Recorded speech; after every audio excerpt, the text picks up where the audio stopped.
వాళ్ళకి ఇంత ఎక్స్పోజర్ లేదు, ఇంత నాలెడ్జ్ కన్నా ఇంత ఇన్ఫర్మేషన్ లేదు. The Gen Z kids now are living in an information rich world.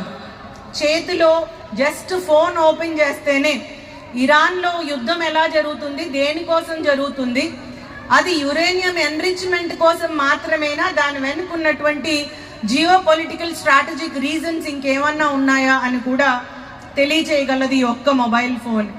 అట్లానే రీసెంట్గా మ్యారేజ్ చేసుకున్నటువంటి ఇద్దరు సినిమా యాక్టర్స్ వాళ్ళ కాస్ట్యూమ్స్ ఎక్కడ కొన్నారు, అది ఎక్కడ చేయించారు, అది ఎంత కాస్ట్ అవుతుందో కూడా ఇదే ఫోన్ చెప్పగలదు. It is only the interest matters.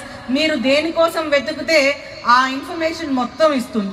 అట్లాంటి ఇన్ఫర్మేషన్ రిచ్ సొసైటీలో ఉన్నటువంటి ఈ పిల్లలు they are very clear in their mind. వాళ్ళకి ఏం కావాలో వాళ్ళకి క్లారిటీ ఉంటుంది, వాళ్ళకి ఏం నచ్చుతుందో క్లారిటీ ఉంటుంది, వాళ్ళకి ఏం నచ్చదో క్లారిటీ ఉంటుంది, వాళ్ళకి ఏమి అవసరం లేదో క్లారిటీ ఉందా అంటే అది మళ్ళీ ప్రశ్నార్థకమే. కానీ అవసరం పక్కన పెడితే నచ్చే దాంట్లో వాళ్ళకి క్లారిటీ ఉంటుంది.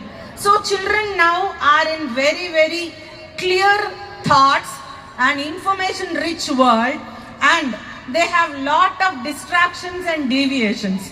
మరి ఇన్ని డిస్ట్రాక్షన్స్లో ఇంత క్లారిటీగా షార్ప్గా మైండ్ ఉండి ఇంత ఇన్ఫర్మేషన్ ఉన్నటువంటి సమాజంలో ఉన్నటువంటి నేటి పిల్లల్ని వాళ్ళని జీవితంలో ముందుకెళ్ళడానికి మౌల్డ్ చేయడమే పెద్ద సవాలు. అది ఒక కత్తి మీద సాము లాంటిది.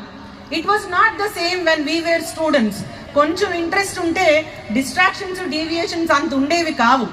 ఆర్థికంగా సామాజికంగా కొంచెం లోవర్ ఎకనామిక్ హంబల్ బ్యాక్గ్రౌండ్ నుంచి ఉండినప్పటికీ కూడా ఒక ప్యాషన్, ఒక డిటర్మినేషన్, వన్ సైడెడ్ ఒక single goal, target oriented goal ఉండేది. డిస్ట్రాక్షన్స్ తక్కువ ఉండేవి. కానీ ఇప్పుడు ఇన్ని డిస్ట్రాక్షన్స్, అటు స్పోర్ట్స్ ఏంటి, కల్చరల్ ఈవెంట్స్ ఏంటి, పాలిటికల్ థింగ్స్ ఏంటి, లేకపోతే సమాజంలో జరిగేటటువంటి సైంటిఫిక్ అండ్ టెక్నాలజికల్ రెవల్యూషన్ ఏంటి, సినిమా యాక్టర్స్ గురించి ఏంటి, స్పోర్ట్స్ పర్సనాలిటీస్ గురించి ఏంటి, లేదా డయట్ గురించి ఏంటి, ఎంటర్టైన్మెంట్ గురించి ఏంటి, everything is a distraction to the present day students.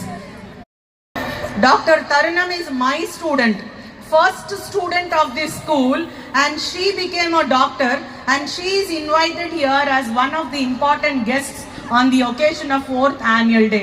అంత ప్రౌడ్గా టీచరు స్టూడెంట్ గురించి ఇంట్రడ్యూస్ చేయగలిగేటటువంటి ఎత్తుకి స్టూడెంట్ ఎదగాలి అంటే ఈ డిస్ట్రాక్షన్ ఉన్నటువంటి సమాజంలో చాలా చాలా కష్టమనే నేను